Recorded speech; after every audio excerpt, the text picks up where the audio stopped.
Meus caros padres, é uma satisfação me encontrar novamente com vocês nessa oportunidade do retiro do clero, pelo menos uma parte do clero. E é sempre uma graça de Deus na vida da gente, um retiro, porque é uma oportunidade de verdade para escutar o Senhor. A Escritura diz, e a gente escuta, a gente lê com tanto costume que nem presta atenção. A palavra do Senhor foi dirigida a Jeremias. A palavra do Senhor foi dirigida a João Batista no deserto. E é impressionante isso se a gente olhar direitinho. O Senhor nos fala. O Senhor nos fala. Não falou só no passado, fala hoje. Fala hoje. O retiro que eu preguei para vocês, da vez passada, foi sobre os encontros de Jesus. Eu sempre gosto de pregar retiro assim, lendo a palavra de Deus. Eu tenho medo de pregar retiro de outro jeito, porque a palavra de Deus é viva.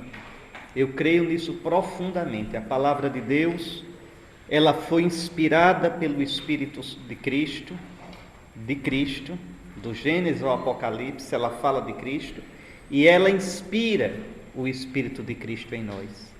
Ela não só é inspirada, mas ela inspira, é uma palavra viva. Quando a gente se aproxima da palavra de Deus, como ela é de verdade, como palavra de Deus, aquela palavra realmente nos dá o coração de Deus. Deus nos fala. Deus não falou antigamente mais do que fala hoje. De jeito nenhum. Se eu abrir a Escritura como um texto velho, eu encontro um texto velho. E posso ser doutor em texto velho, em texto antigo. Mas se eu me aproximar da Sagrada Escritura, tirando as sandálias dos pés, eu encontrarei ali o Deus vivo. Eu encontrarei ali Jesus Cristo do Gênesis ao Apocalipse, porque é o único tema que a Escritura tem, Jesus nosso Senhor. Direto ou indiretamente, nas lágrimas do povo de Israel, nas aventuras dos homens, das mulheres da Bíblia, em tudo. E é interessante que a igreja sempre vive assim. Os místicos sempre viram assim. A liturgia vê assim. A liturgia faz, no bom sentido, misérias com a palavra de Deus, porque ela relê no Espírito. Relê no Espírito. Então, de modo algum, uma leitura meramente seca, literal, pretensamente científica, me dá a palavra de Deus. A palavra de Deus não foi feita para ser aproximada cientificamente. Os métodos científicos têm valor, claro que tem. Ajuda-me, porque aquela palavra de Deus, ela reveste uma forma humana. E é bonito, é importante eu entender como ela humanamente se formou. Mas se eu ficar só nisso, perdi de vista o todo. O todo. Porque entender como ela humanamente se formou, sem perder nunca aquilo que ela é, uma palavra que não vem deste mundo. É como Jesus, interessante que o próprio Concílio Vaticano II faz a analogia, né? Como o Verbo encarnado, o Verbo eterno do Pai, Deus igual ao Pai e ao Espírito, assumiu a natureza humana, viveu como homem, cresceu como homem, falou palavras humanas.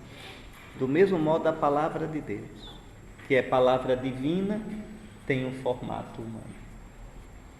Então, por isso nós vamos tomar novamente a Sagrada Escritura, né? E tenho certeza, o que eu falar aqui vem de Deus. Não porque sou eu quem está falando, mas porque Deus não deixaria de jeito nenhum sem uma palavra, um presbitério de uma igreja local, uma igreja particular que se reúne para rezar e para escutá-lo.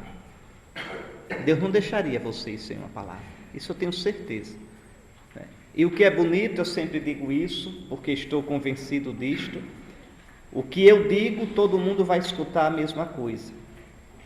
Mas o que o Senhor, através das minhas palavras, vai dizer a vocês, a cada um, aí é entre ele e vocês. Eu só peço isso. Tenham coragem de escutar o Senhor. Criem no coração um espaço de pobreza, de silêncio, para escutar o Senhor. Às vezes, eu me lembro, quando eu digo isso, eu me lembro das procissões lá na minha diocese, a Mata Sul, pernambucana, o povo é muito frio, frio que dói na alma. Ali tem que ter coragem para trabalhar ali e evangelizar ali. Pois bem, mas às vezes eu vejo, na procissão, por exemplo, de Nossa Senhora da Conceição, a procissão vai passando, uns estão no bar e no bar continua, estão sentados assim na mesa, na calçada e continuam ali sentados bebendo, até de costa para a procissão, não estão nem aí. Outros, gente muito simples, a gente vê com um olhar tão bonito para Nossa Senhora. Estende assim as mãos. Talvez até a gente diga, mas meu Deus, como é ingênuo. Não é ingênuo. Como veem o que é invisível aos olhos? Como veem a presença de Deus? Isso sim. Eles veem a presença de Deus. Eles veem o que é invisível para o soberbo, o que é invisível para o ímpio, o que é o invisível para o descuidado. Então, queira Deus que vocês possam ver e ouvir o Senhor nesses dias. Que vocês criem um ambiente, não é, com um coração pobre, disponível, silencioso para escutar o Senhor. Santo Agostinho, comentando a primeira carta de São João, ele diz uma palavra que calha bem aqui sobre isto. Ele diz: o som das palavras, no caso aqui as minhas palavras, o som das palavras atinge os vossos ouvidos. O Mestre está dentro de vós. Quem vai fazer vocês escutar a palavra que precisa não sou eu, é um outro. Será que todos vós não ouvistes este sermão? Quantos vão sair daqui sem ter aprendido nada? Porquanto depende de mim, falei a todos. Mas aqueles aos quais esta unção, que é o Espírito, não fala interiormente, aqueles que não são instruídos no seu íntimo pelo Espírito Santo, vão-se daqui sem nenhum fruto. Os ensinamentos exteriores são uma ajuda, um convite a prestar atenção, mas a cátedra daquele que instrui os corações está nos céus. Se aquele que vos criou, resgatou, chamou, ele que fala do seu Espírito Santo habita em vós, se ele não vos fala interiormente, as nossas palavras ressoam em vão. Então que Nosso Senhor lhes dê a graça e a mim também, viu? Porque não tem retiro que eu prego que eu não faça também. Nos dê a graça de escutá-lo. E o que eu pensei para vocês foi meditar no caminho de nosso pai Abraão. Abraão é mais do que uma pessoa. Hoje, pelos estudos, a gente sabe que historicamente não sabe quase nada, não sabe nada de Abraão, não sabe quase nada. Não se sabe... Classicamente se coloca Abraão no século XIX a.C., mas o pessoal exegeta, discute tanta coisa, a arqueologia diz tanta coisa que a gente não sabe mais. O que a gente sabe é que Abraão está na origem desse caminho de fé com o Senhor. É nosso pai, é nosso pai. Abraão, nosso pai. A gente pode dizer isso como judeus. Abraão, nosso pai. O que a gente sabe é que as tradições guardadas como um relicário, guardadas sobre Abraão, mostra o modelo do homem de fé, o modelo do homem que caminha com o Senhor. Então, Abraão, no século XIX a.C., a gente no século XXI depois de Cristo. Deus não muda. E como levou Abraão, nos leva. Então vamos acompanhá-lo. É uma história muito bonita, muito bonita. Então, primeiro, o chamado a deixar, o desafio de partir. Partir não é tudo. O padre colocou ali, vocês sabem, no final da meditação vamos cantar. Me lembre, padre, para a gente cantar. Tá certo? Pronto. Mas não é tão velho assim não, padre. O negócio é que hoje muda tanto de música que até... Não é tão velho, não é tão velho assim não. Bom, partir não é tudo. Essa frase aqui, é desse canto, é a segunda estrofe desse canto. Partir não é tudo. Certamente há quem parte e nada deixa. Busca só sua liberdade. Partir, mas com amor ao seu Senhor, com o coração aberto a todos. Vamos meditar sobre o itinerário de nosso pai Abraão, sobre sua aventura com Deus. Abraão é muito mais que um indivíduo, é um desafio, é a história de um sonho de encontrar o Deus vivo e caminhar com Ele. A história de Abraão é a história de todo crente, daqueles que teimam em crer e esperar em Deus contra toda lógica e contra toda esperança. A gente vive num mundo tão lógico, né? Tão preso nas nossas medidas. O homem nunca foi tão infra-humano nesse sentido como hoje em dia. Porque hoje nossa cultura ocidental nega um aspecto central do ser humano, que é a saudade de Deus. Isso é irrefreável no ser humano. E a nossa maior dignidade não é pensar, não é ter uma consciência, mas é ser aberto para o infinito. A gente só pensa e só tem consciência para responder a Deus. Deus não nos criou livres para a gente escolher entre um picolé de morango e um picolé de coco, entre ser médico ou ser advogado. Deus não escolheu, Deus não nos deu a liberdade para isso. Deus nos deu a liberdade radicalmente para dizer sim ou não a Ele, para viver a vida como um sim ou não. As outras liberdadezinhas nossas estão dentro desta liberdade, dessa escolha fundamental. E por isso mesmo não existe, olhando direitinho, escolha neutra na nossa vida. Em cada escolha eu vou dizendo um sim ou um não ao Senhor.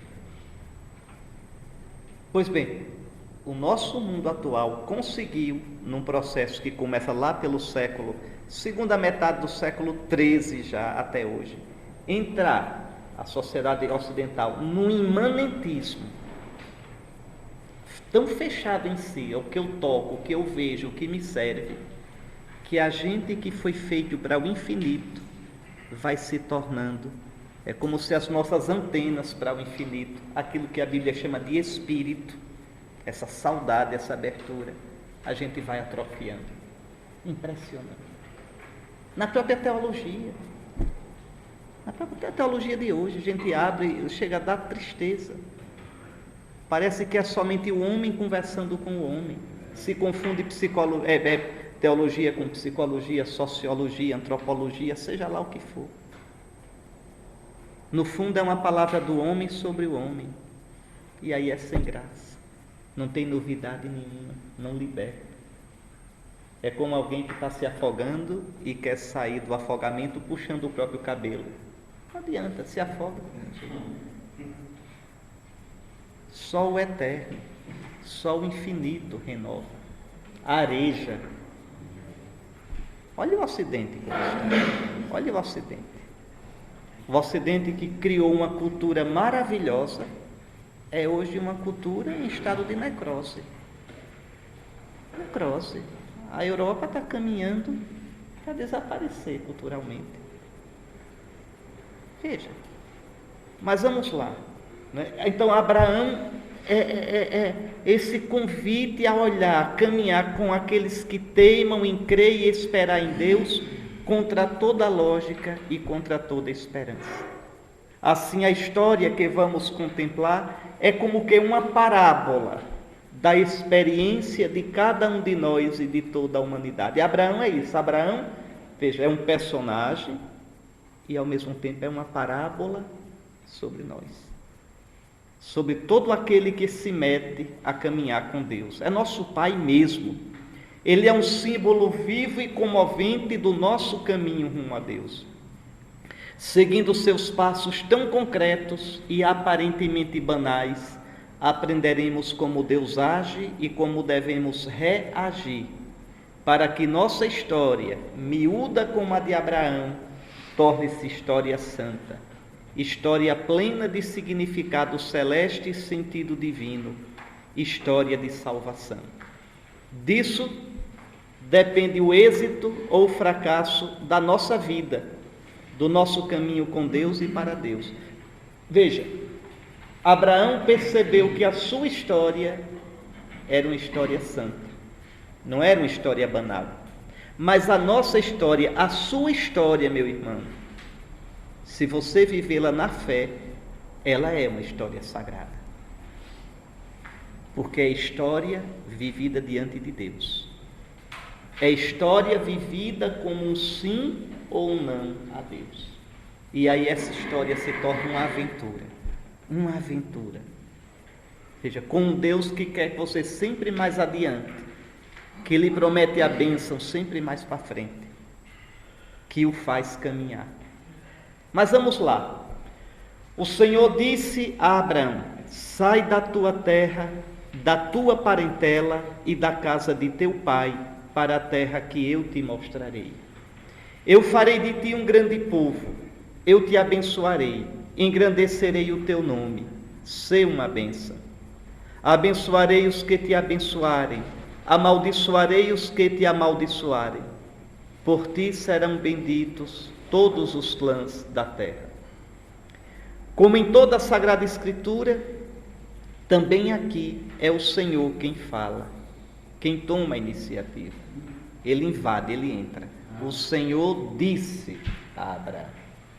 Como foi, a gente não sabe. Mas Deus invadiu, sem pedir licença, a vida de Abraão. Não fostes vós que me escolhestes, eu vos escolhi, para que deis muito fruto e o vosso fruto permaneça. O Senhor fala, dirige sua palavra ao coração de Abraão, como um dia dirigiu ao nosso coração. Isso acontece de um modo misterioso, inexplicável, até mesmo para nós. Não sabemos direito quando nem como foi, onde estávamos. Somente sabemos que Ele chamou, que nosso coração, de um modo inequívoco, escutou seu chamado, constante, teimoso, inquietante, suave e forte, que não nos deixou sossegados enquanto não dissemos sim. O próprio fato de Deus nos dirigir a palavra revela que Ele nos conhece, preocupa-se conosco, que somos significativos para Ele. Não somos um nada insignificante, somos conhecidos e amados. Nossa existência tem um propósito. Antes mesmo de te formar no ventre materno, eu te conheci. Antes que saísses do seio, eu te consagrei. Ao nos dirigir a palavra, meus irmãos, Deus se faz próximo de nós. Vem ao nosso encontro, enchendo nossa vida de um novo sentido. Porque, como eu digo, isso é um fato impressionante. A minha vida passa a ser vida com Deus. Vida com Deus. Não é vida vivida simplesmente eu comigo mesmo, eu com minha vontade, eu com meus planos, eu na minha medida. Não. A experiência fundamental do crente é essa, né? É viver diante de Deus. O crente é aquele que não tem a si próprio como medida, não tem a si próprio como referência, não tem a si próprio como critério. Senhor. Santa Teresa d'Ávila resume isso num verso: vossa sou, para vós nasci, que quereis fazer de mim? Repare que três versos danados. Sou vossa, então não me pertenço.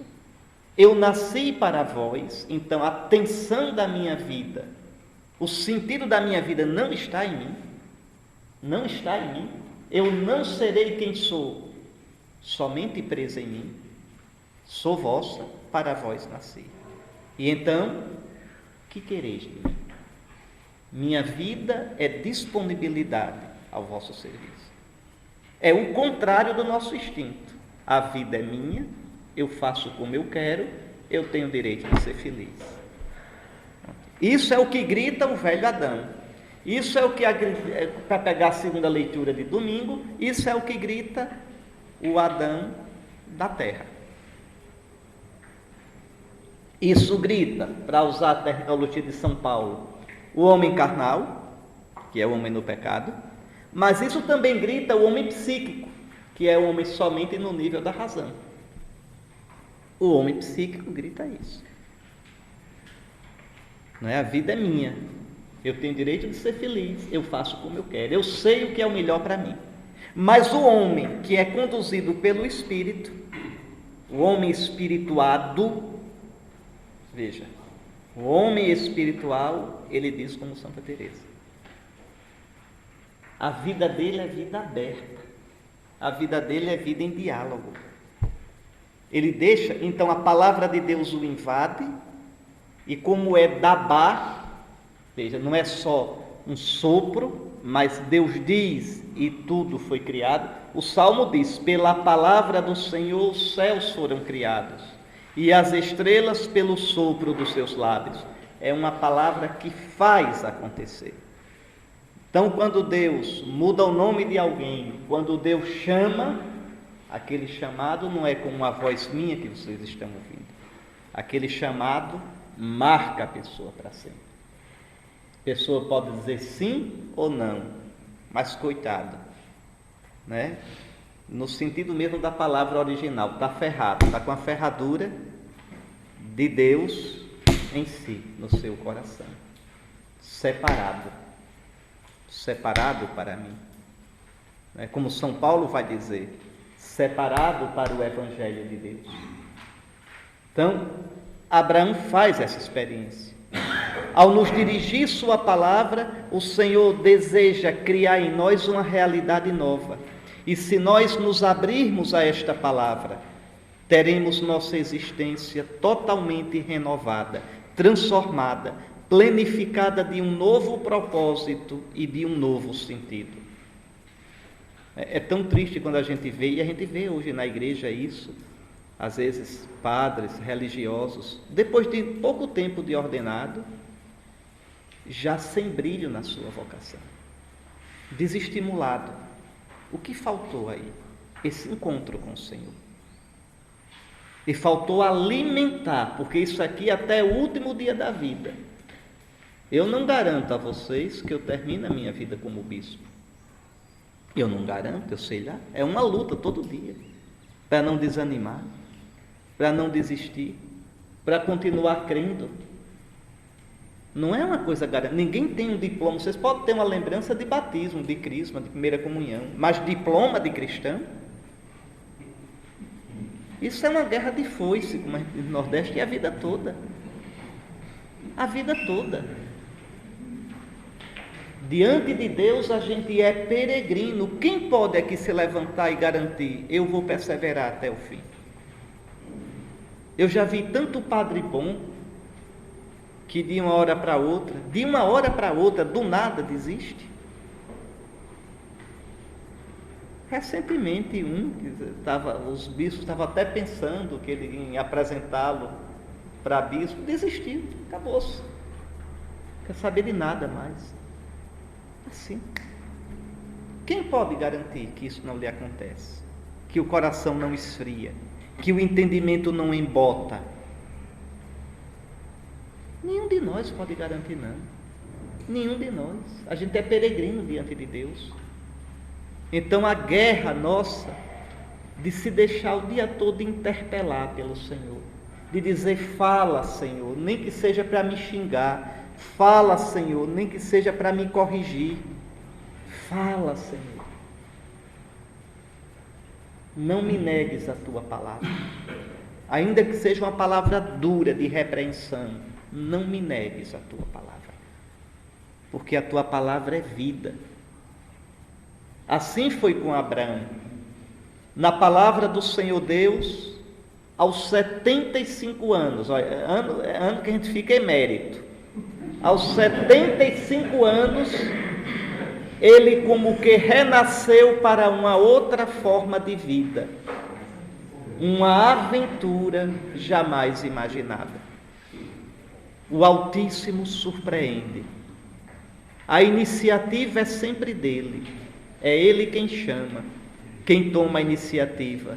Ele que nos conhece e sabe nossas possibilidades.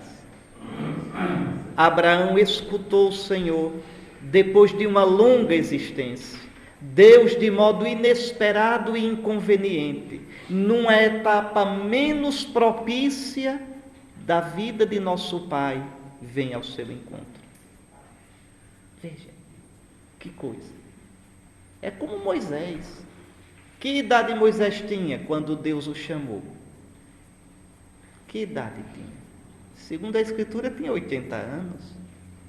A Escritura diz que Moisés passou 40 anos no Egito, 40 anos cuidando do rebanho do seu sogro, lá vão 80, e 40 anos carregando Israel nas costas, morreu com 120. É claro que é simbólico, né? 40 é uma geração, 40 é um número perfeito, 3 vezes 40 é dizer que Moisés viveu bem em cada fase da vida. Que Moisés viveu plenamente, tão plenamente que os olhos não enfraqueceram, os ouvidos não ficaram surdos, ou seja, é um homem realizado. É isso que a Escritura quer dizer.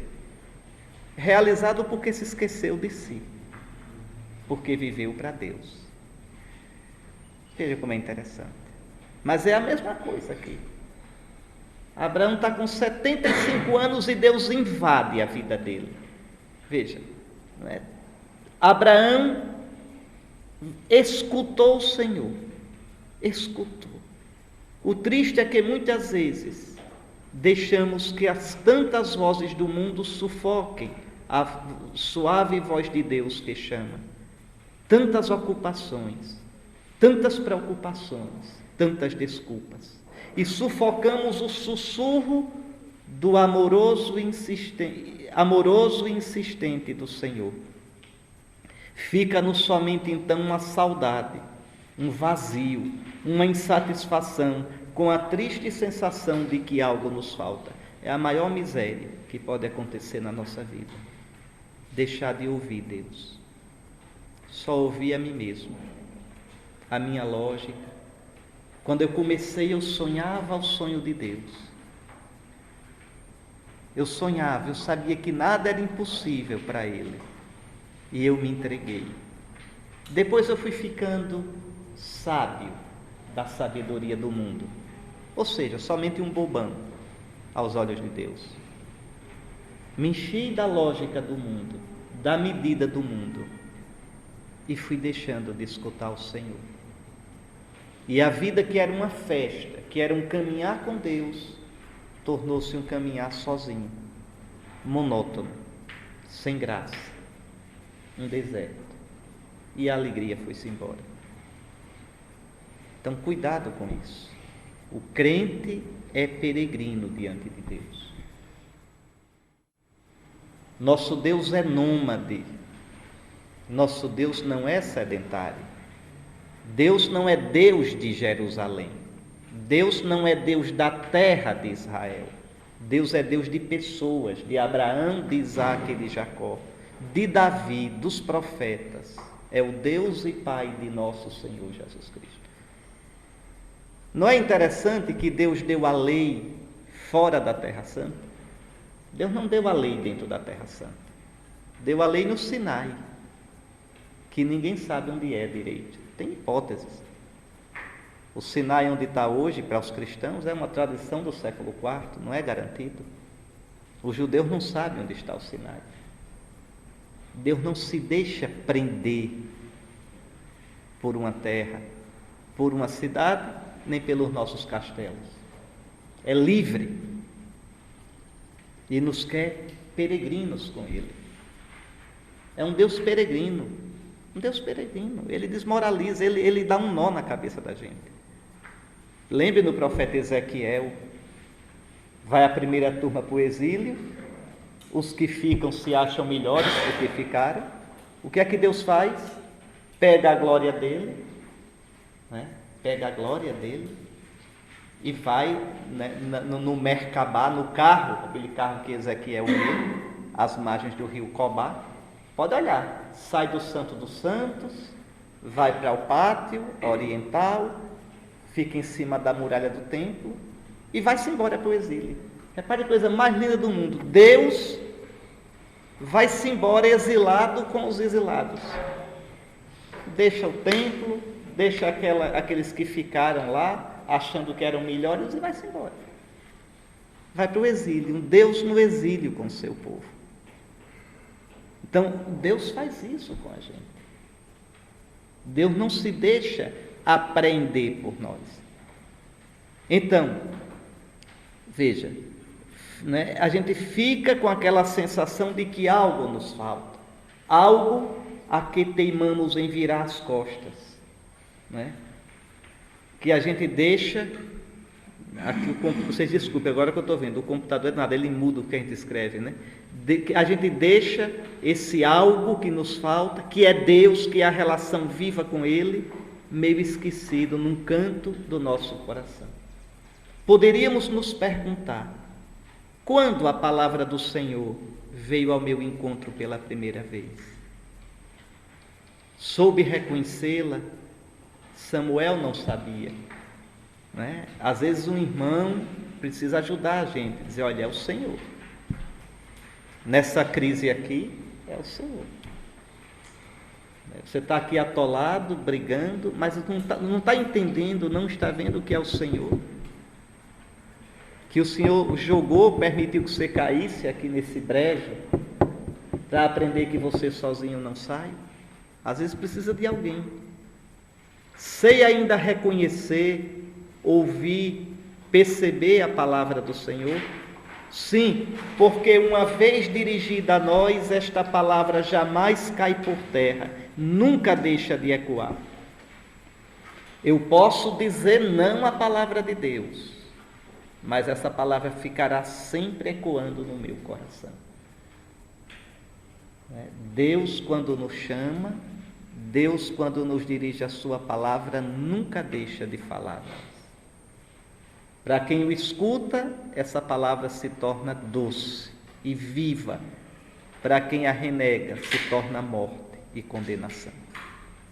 Como a chuva e a neve descem do céu e para lá não voltam, sem terem regado a terra, tornando-a fecunda e fazendo-a germinar, dando semente ao semeador e pão ao que come, tal ocorre com a palavra que sai da minha boca. Ela não torna a mim sem fruto, antes ela cumpre a missão para a qual a enviei. Esta palavra é como a chuva que lava, como o fogo que arrasa. Deus dirige a palavra, e esta palavra é um imperativo, uma ordem cheia de delicada autoridade divina. Sai. Escutar o Senhor exige uma saída, um deixar, um desenraizar-se. Ninguém pode responder-lhe sem sair numa saída contínua, nunca completa, nunca acabada, nunca terminada. Sai da tua terra, da tua parentela, da casa do teu pai. Vende tudo o que és, tudo o que tens, tudo o que sonhas. Sem escutar realmente o apelo a sair, a deixar, não se pode responder ao apelo do Senhor. Toda vocação, inclusive a vocação para o matrimônio, implica uma saída, um deixar. O homem deixa seu pai e sua mãe. A mulher deixa seu pai e sua mãe. Deixa sua vida de solteiro. Deixa a sua vida já arrumada. Sem essa disposição de deixar, impossível responder à vocação. problema é que às vezes a gente pensa que a vocação é isso, é vem e segue-me. Vem e segue-me não. Primeiro é deixa, depois vem e segue. Tem esse corte. E esse corte é sempre doloroso. Esse corte me coloca em crise. Pode ser depois de um bom tempo uma transferência de paróquia. O deixar um ofício. Veja, é sempre um corte. Sempre que eu vou transferir um padre, eu digo, olha padre, Nosso Senhor está dando a você a chance de renovar como no primeiro dia, a sua disponibilidade de deixar. E é verdade, porque eu sei que dói. É claro que dói. Só não dói se o padre não tiver coração. Veja. Mas se ele se apegou à sua paróquia, e é natural que se apegue, se não se apegar, não ama. Isso é natural. Quem é que não se apega? Tem o apego doentio e tem o apego sadio. Estima as pessoas, ama o que faz, ama o trabalho que faz. As pessoas têm história, Então veja, e quando está no melhor, pode vir uma transferência. Me coloca em crise. Mas essa crise, veja, é a chance de novamente testar a minha disponibilidade de partir. Deus renova a minha juventude. É interessante. Não deixa que eu enferruje na minha relação com Ele. Tu ainda apostas em mim? Vem, eu te espero. Eu estou contigo. Escutar isso novamente, como se fosse a primeira vez. Escutar isso ferindo a gente, testando a nossa capacidade de se jogar. Até o último, vem, que é na hora da morte. Vem, joga-te mais uma vez. Cai nos meus braços. Veja, não é na morte que tu cairás, é nos meus braços. Salta, pula, vem. É assim. Diante de Deus nós somos isso, peregrinos. Então, toda vocação implica isso, esse deixar. Quem não é capaz de perder, não é apto para caminhar com o Senhor Deus. Quem não está disposto a deixar, nem deve pensar em partir. Abraão é convidado a deixar suas raízes, seus pontos de referência cultural e religioso. Deus lhe pede que deixe a sua segurança material. E mais ainda, exige que abandone o comodismo de sua vida já construída, daquilo que faz dele uma pessoa. Veja, deixar tudo, sua tribo, seu clã, tudo, seus deuses. No fundo, Deus lhe pede que se deixe, que se livre do ancião realizado e bem-sucedido que ele era. Deixar seus deuses, seus cultos, deixar o que já conquistara, o que já era uma posse. É importante compreender que este deixar não se dá nunca de uma vez por todas, mas se traduz sempre em despreendimentos sucessivos. Quem deixa de deixar, deixa de partir, de caminhar ao encontro do Deus de Abraão. Deixar tudo significa não apenas renunciar à sua atividade ou à sua maneira de viver, mas também às suas certezas, suas ideias próprias, seus planos e até mesmo a imagem que se faz de Deus. Sim, porque Deus vai se revelando para a gente. É cada susto que a gente toma. Deus vai se mostrando. Deixar significa soltar as amarras, lançar-se no alto mar da vida, guiado unicamente pelo Senhor. Deixar é como morrer para nascer de novo, sempre, numa atitude de total confiança, abandono e disponibilidade. Vai para a terra que te mostrarei. Interessante, o Senhor não diz qual é a terra, não a mostra, eu te mostrarei. Abraão somente conhecerá essa terra se partir, se deixar, se arriscar. Ele não sabe o caminho nem o destino. Nas coisas da fé é assim, meus irmãos. Se não acreditarmos, não compreenderemos jamais. Se não partirmos, nunca teremos certeza.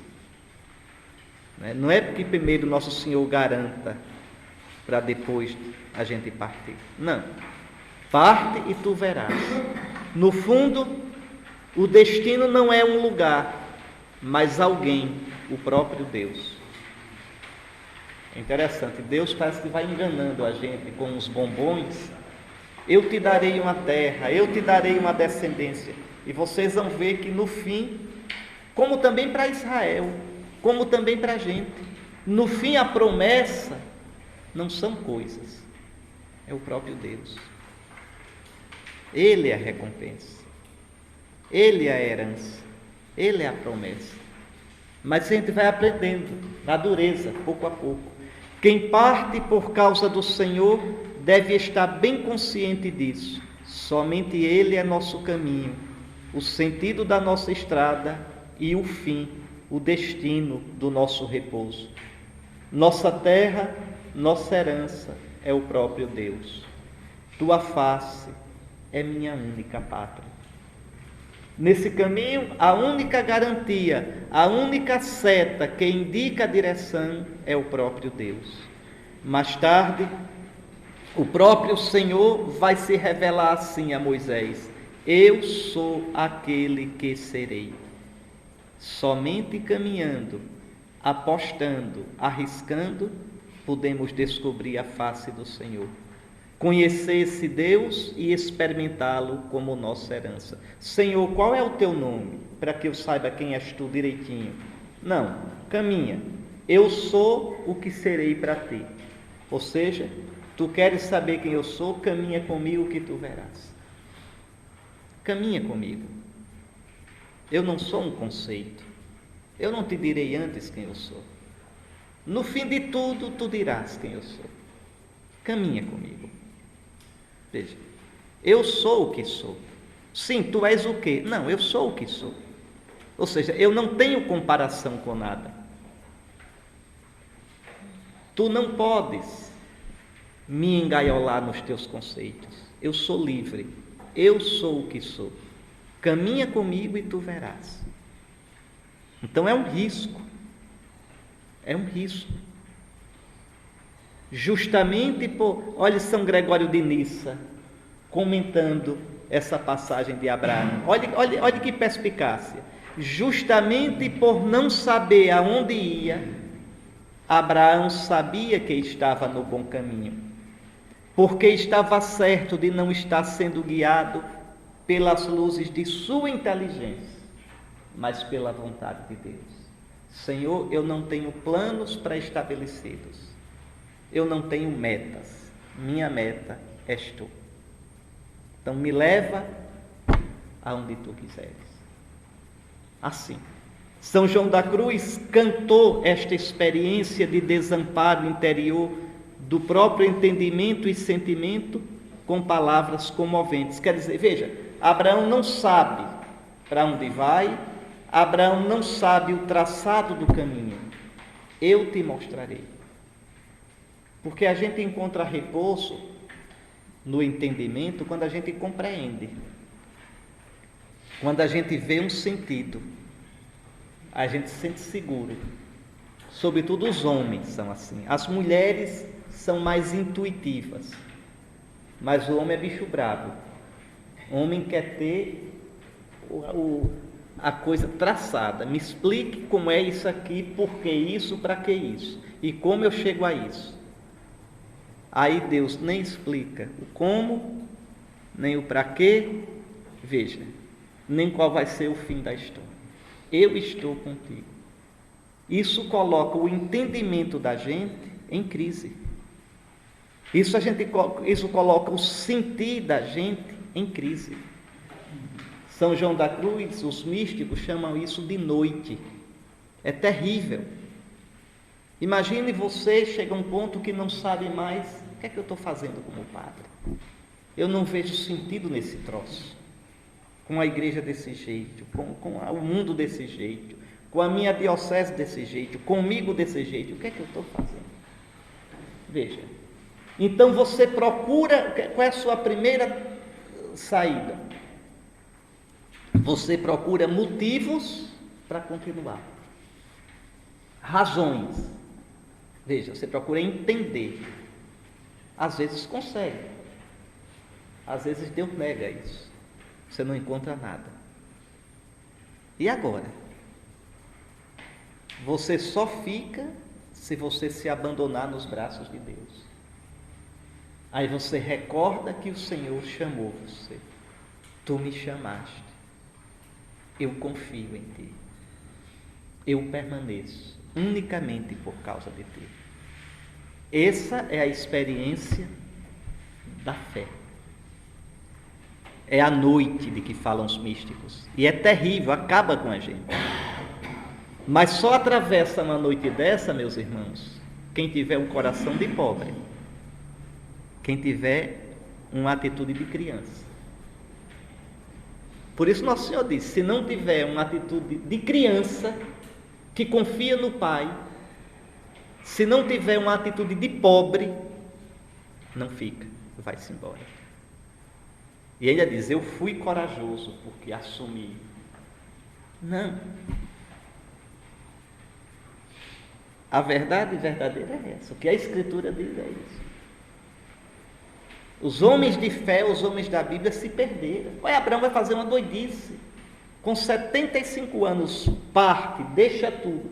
Vai. Para onde? Para onde eu te mostrarei. Onde? Não, eu te mostrarei. Não entende, não é fácil. São João da Cruz diz, nesta noite ditosa, noite para o meu entendimento, noite para o meu sentimento, em segredo, porque ninguém me via, nem via eu qualquer coisa, nem ninguém me entendia, nem eu entendia o que ninguém, sem outra luz nem guia, exceto a que no coração ardia. Eu creio em ti. Quem viveu isso foi Jesus na hora da cruz, no Horto das Oliveiras. Chegou a suar sangue. Por isso é o autor e consumador da nossa fé. Veja, o autor e o consumador da nossa fé. A gente deve tê-lo sempre diante dos olhos. O que tem escrito na capela daquela casa da floresta de vocês? Daquela casa dos Salesianos? Não sei se você lembra que tem escrito em latim? Da carta aos Hebreus? Sim, é dos redentoristas, né? O que tem escrito lá? Eu preguei retiro para vocês, eu me lembro que tem escrito lá. Está lá em latim. Considerai o autor e pontífice da nossa fé. Está lá escrito. Aquilo ficou para mim.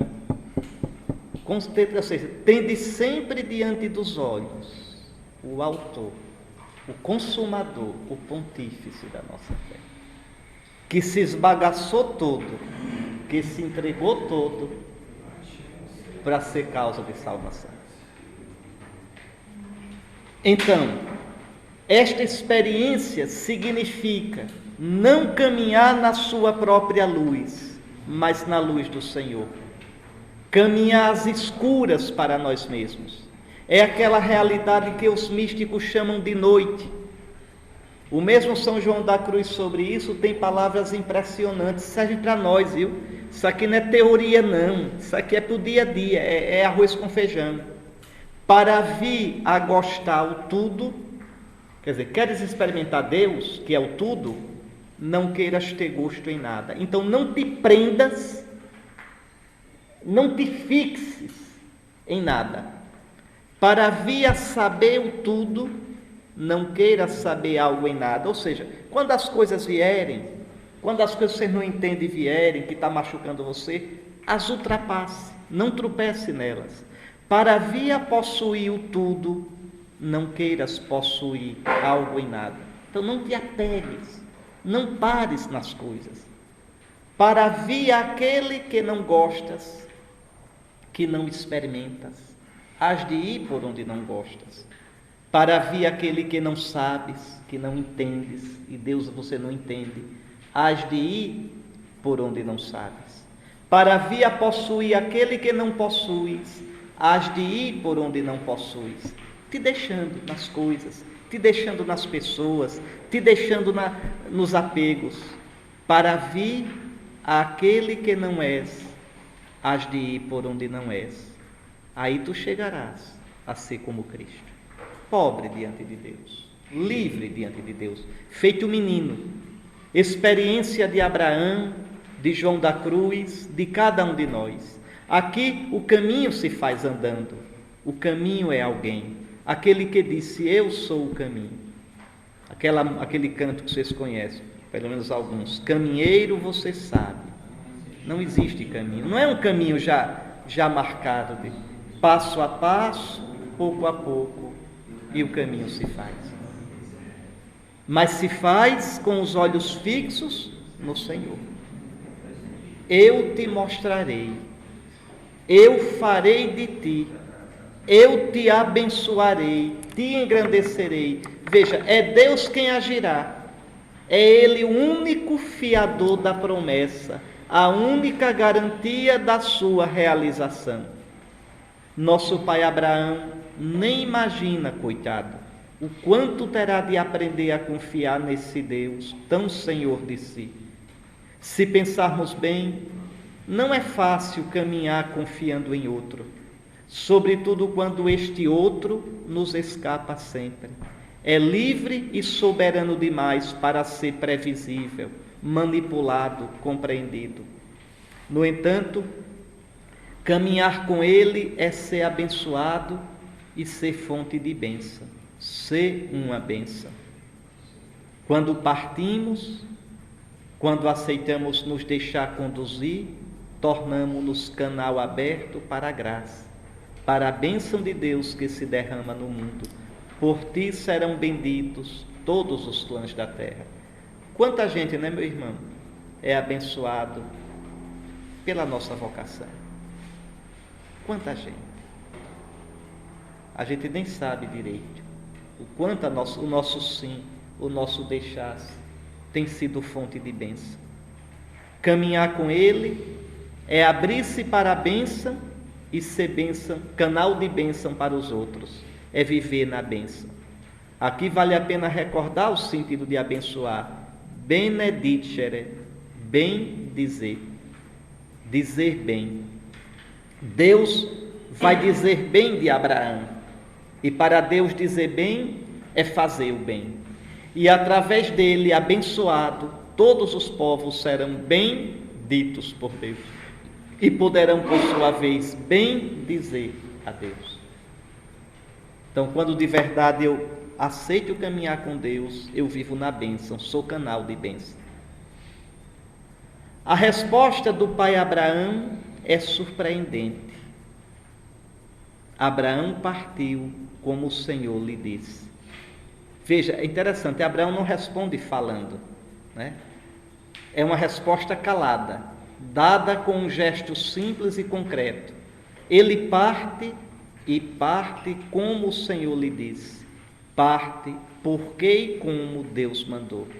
Como Pedro, que disse, na tua palavra lançarei as redes. Nesse tempo, os cananeus habitavam nesta terra. Abraão vive como estrangeiro. O Senhor promete uma terra que já está ocupada. Interessante, a Escritura diz que Deus prometeu a terra a Abraão e depois diz, nesse tempo os cananeus habitavam a terra. Então a terra já tem dono. Deus está prometendo uma coisa que já tem dono. E Abraão vai atrás disso. Veja, o Senhor promete uma terra que já está ocupada e uma descendência a um homem idoso casado com uma mulher estéril e idosa. São duas promessas, uma terra e uma descendência para ocupar a terra. E as duas são absolutamente inverossímeis. A terra já tem dono e a mulher estéril e idosa. E, no entanto, Deus afirma, é a tua posteridade que eu darei esta terra. Uma posteridade e uma terra. Promessas que exigirão paciência, fé, confiança, capacidade de espera, abandono, nos tempos e nos modos de Deus. Também a mim o Senhor fez promessas. Ainda as recordo, creio nelas, levo-as a sério, ou delas já me esqueci, meio desenganado e desiludido? Espero ainda no Senhor, ou sorrateiramente tenho contado somente comigo mesmo? Abraão construiu ali um altar ao Senhor que lhe aparecera. Um altar, um ato de homenagem ao Senhor, expressão da sua abertura e do seu reconhecimento, da sua disponibilidade, mas também expressão da consciência que nosso pai tinha, que seu caminho era um caminho sagrado. Abraão, vocês vão ver, ele vai construindo altares. Onde ele passa, ele vai construindo altares. O seu caminho é um caminho santo. Abraão nunca vive nada que não seja diante de Deus. Tudo ele coloca diante de Deus. Tudo. Ele vê em cada parte do percurso a presença de Deus. O meu caminho também é um caminho santo. Tenho reconhecido isso. Que altares construí ao Senhor ao longo da minha vida? Depois de acampamento em acampamento, foi para o Negueb. Abraão é peregrino, é estrangeiro. Não para. Vai sempre adiante, de acampamento em acampamento, sem olhar para trás. Tão bonito que a carta aos Hebreus diz: foi pela fé que Abraão, respondendo ao chamado, obedeceu e partiu para uma terra que devia receber como herança, e partiu sem saber para onde ia. Foi pela fé que residiu como estrangeiro na terra prometida, morando em tendas. A terra era aquela, mas nela ele foi estrangeiro. Abraão nunca foi proprietário daquela terra. Deus é uma pedagogia de fogo. E Deus não muda, ainda faz assim com a gente. O nosso auxílio está no nome do Senhor.